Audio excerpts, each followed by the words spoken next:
Un encuentro con su palabra, porque secase la hierba, marchitase la flor, mas la palabra de Dios permanece para siempre. Con ustedes, el doctor José Ricardo Arias Quintero.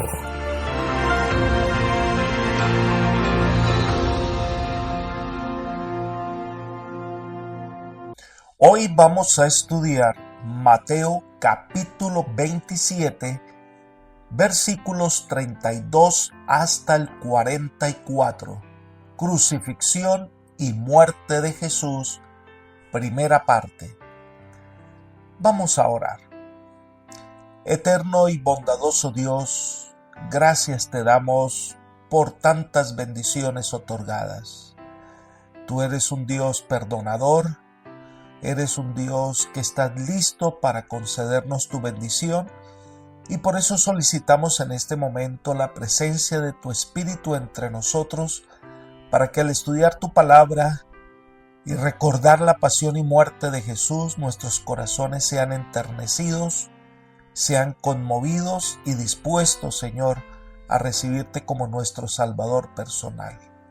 Gracias, Señor, por escuchar nuestra oración y concedernos tu bendición, pues lo pedimos en el nombre de Jesús.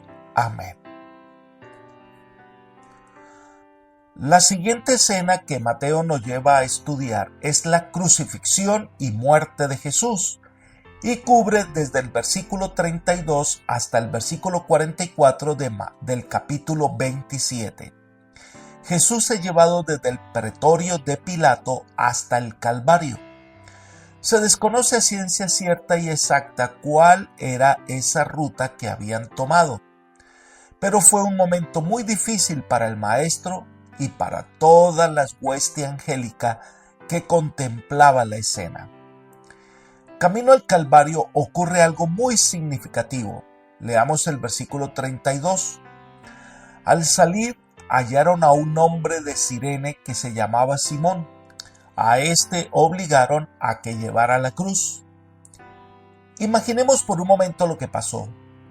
Jesús es condenado. Los soldados le azotaron, le escupieron, le golpearon y se burlaban de él. Así que físicamente y emocionalmente, Jesús estaba agotado.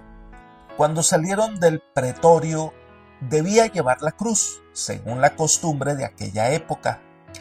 Pero se dieron cuenta que Jesús estaba muy débil para llevarla. Pero es interesante que ese momento se convierte en un simbolismo importante para nosotros.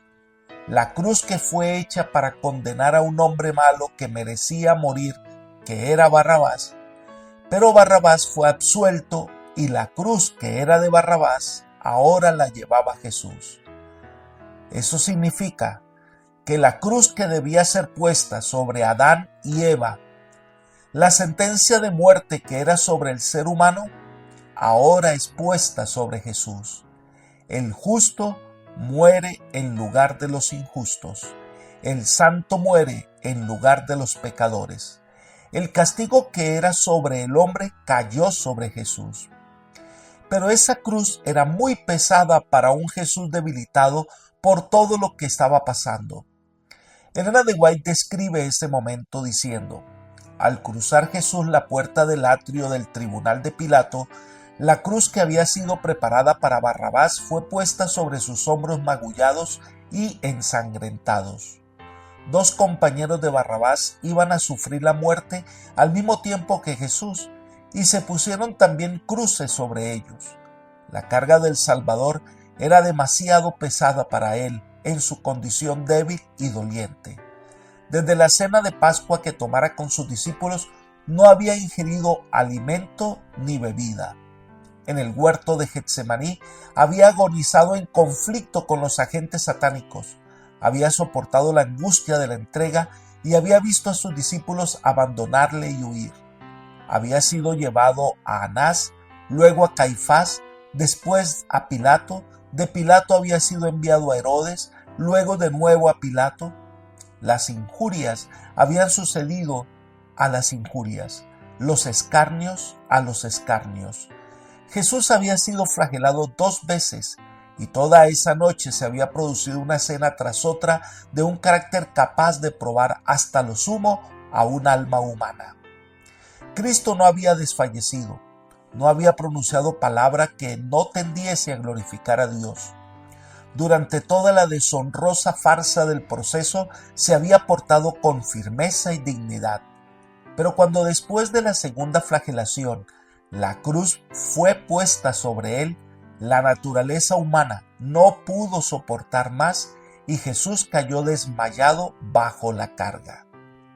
Libro El deseo de todas las gentes, página 690. La muchedumbre contemplaba lo que estaba pasando, pero no sentía ni había asombro de compasión sobre Jesús. Los discípulos de Jesús podían haberse adelantado y haberse ofrecido a llevar la cruz, pero el temor les impidió realizar cualquier demostración de lealtad hacia Jesús. Los soldados miraron en la multitud a quien podían obligar a llevar la cruz y vieron a un hombre que mostró simpatía ante el sufrimiento de Jesús. Los soldados obligaron a un hombre llamado Simón, que venía de Cirene, ciudad de Libia, en el norte de África. En la antigüedad había una gran colonia de judíos en Cirene, y en Jerusalén había una sinagoga donde se congregaban cireneos y otros extranjeros.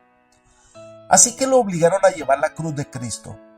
Qué privilegio fue el de Simón de llevar esa cruz y de tener así una parte con Jesús en sus sufrimientos. Simón había oído hablar de Jesús, de las cosas que hacía. Así cuando lo vio allí en el suelo desmayado, sintió compasión y lo obligaron a llevar la cruz. Y ahora Simón tiene el privilegio de llevar la cruz de Cristo. Ese fue el momento más importante de su vida. Elena de White comenta: la cruz que él, Simón, fue obligado a llevar se convirtió en el medio de su conversión. Sintió una profunda simpatía por Jesús y los acontecimientos del Calvario y las palabras pronunciadas por el Salvador lo llevaron a reconocer que era el Hijo de Dios. Esto lo encontramos en el Comentario Adventista, tomo 5, página 1082. Hoy tenemos el privilegio de llevar la cruz de Jesús cuando seamos leales a los principios a pesar de la impopularidad, las palabras de burla y los malos tratos. La figura es interesante. Jesús iba adelante, Simón, llevando la cruz, iba atrás. Y es lo que Jesús quiso enseñarle a sus discípulos y a nosotros en Lucas capítulo 9, versículo 23. Y decía a todos: si alguno quiere venir en pos de mí, niéguese a sí mismo, tome su cruz cada día y sígame. Hoy debemos llevar la cruz del amor, debemos llevar la cruz de la sumisión, de negarnos a lo que queremos e ir detrás de Jesús, siguiendo sus pasos para ir donde Él quiere que vayamos. El relato continúa en Mateo capítulo 27, versículos 33 y 34. Cuando llegaron a un lugar llamado Gólgota, que significa el lugar de la calavera, le dieron a beber vinagre mezclado con hiel, pero después de haberlo probado, no quiso beberlo. Una de las cosas que debemos considerar es que Jesús no fue ejecutado dentro de la ciudad de Jerusalén. Al parecer el Gólgota, que es el lugar de la calavera, por eso lo conocemos como el Calvario, es probable que esta designación tenga que ver con la forma de la colina en la cual se llevó a cabo la crucifixión y no con calaveras humanas que supuestamente habrían quedado a la vista de todos en ese lugar. Y dicho lugar debía quedar afuera de los muros de Jerusalén. El relato menciona que le dieron a beber vinagre. La evidencia establece que el término que se usa es minos, que significa vino. Según el rabino Isda, del año 309 después de Cristo, dice: cuando uno es llevado a la ejecución, se le da una copa de vino que tiene un poco de incienso a fin de nublar los sentidos. Esto está en el Talmud Sanedrín 43a. Esta costumbre tenía el objetivo de mitigar el sufrimiento del que había sido condenado a muerte. Marcos es quien dice que se le dio vino mezclado con mirra, en Marcos capítulo 15, versículo 23. La mezcla de vinagre y de hiel posiblemente sea una alusión a Salmos 69, 21, donde dice: me pusieron además hiel por comida y en mi sed me dieron a beber vinagre.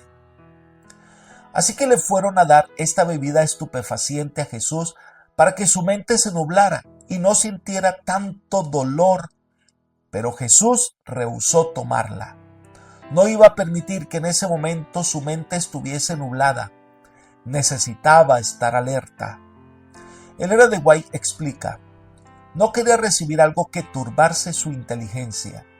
Su fe debía aferrarse a Dios. Era su única fuerza. Enturbiar sus sentidos sería dar una ventaja a Satanás. Libro El deseo de todas las gentes, página 695. Así que Jesús afrontó este sufrimiento con toda su mente lúcida para no ceder a la tentación, para poder vencer en la batalla contra Satanás. Mateo 27, para resumir la crucifixión de Jesús, relata en los versículos 35 al 37 lo siguiente: cuando lo hubieron crucificado, repartieron entre sí sus vestidos, echando suertes para que se cumpliera lo dicho por el profeta. Repartieron entre sí mis vestidos y sobre mi ropa echaron suertes. Y sentados lo custodiaban allí. Pusieron sobre su cabeza su causa escrita: este es Jesús, el Rey de los judíos. Tal como Jesús mismo había predicho a sus discípulos, Él fue crucificado. La crucifixión misma fue realizada por soldados romanos.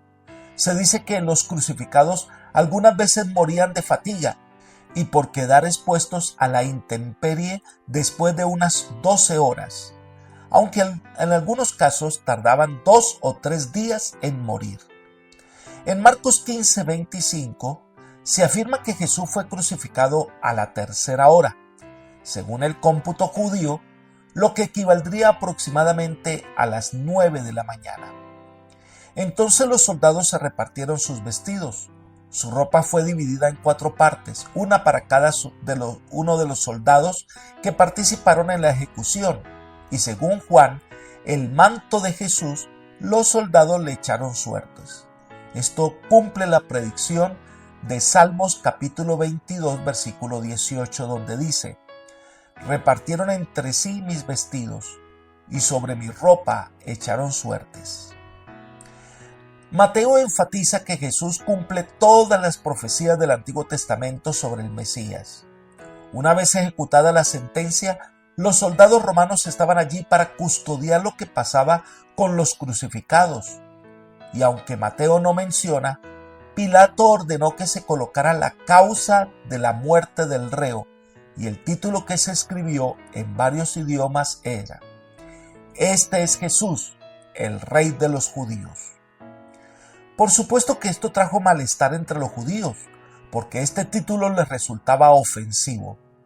Pero Pilato, resentido por la presión que los dirigentes judíos habían ejercido, se negó a modificar la inscripción. Pero la misma servía de advertencia romana de que cualquiera que pretendía ser rey de los judíos correría una suerte similar. Esto implicaba sumisión perpetua a Roma, una perspectiva amarga para el orgullo de los judíos. Ellen de White comenta: Pilato escribió el sentimiento que había expresado. No se menciona delito alguno, excepto que Jesús era rey de los judíos. La inscripción era un reconocimiento virtual de la fidelidad de los judíos al poder romano. Declaraba que cualquiera que aseverase ser rey de Israel era considerado por ellos como digno de muerte. Los sacerdotes se habían excedido cuando maquinaban la muerte de Cristo. Caifás había declarado convenientemente que un hombre muriese para salvar la nación. Ahora su hipocresía quedó revelada. A fin de destruir a Cristo, habían estado dispuestos a sacrificar hasta su existencia nacional. Libro El deseo de todas las gentes, página 694. Pero esto no fue por casualidad. Dios mismo había permitido que así fuera para que el mensaje del Salvador muerto llegara a todos los rincones del mundo. Más adelante Elena de White explica: un poder superior a Pilato y a los judíos había dirigido la colocación de esa inscripción sobre la cabeza de Jesús. En la providencia de Dios tenía que incitar a reflexionar e investigar las Escrituras. El lugar donde Cristo fue crucificado se hallaba cerca de la ciudad.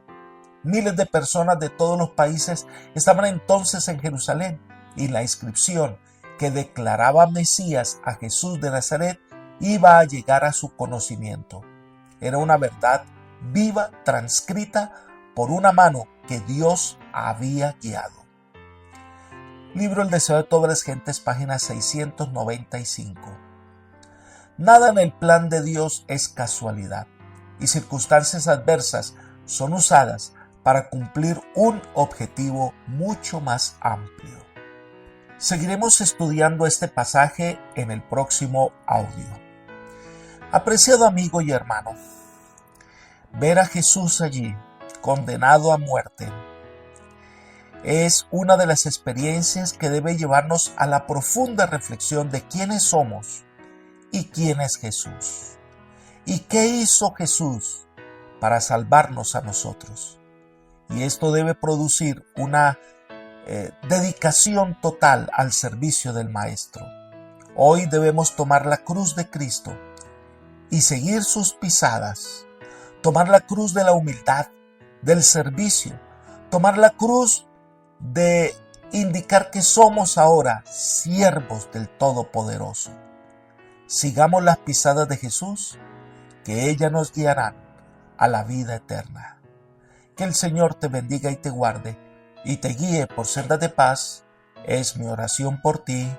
Amén.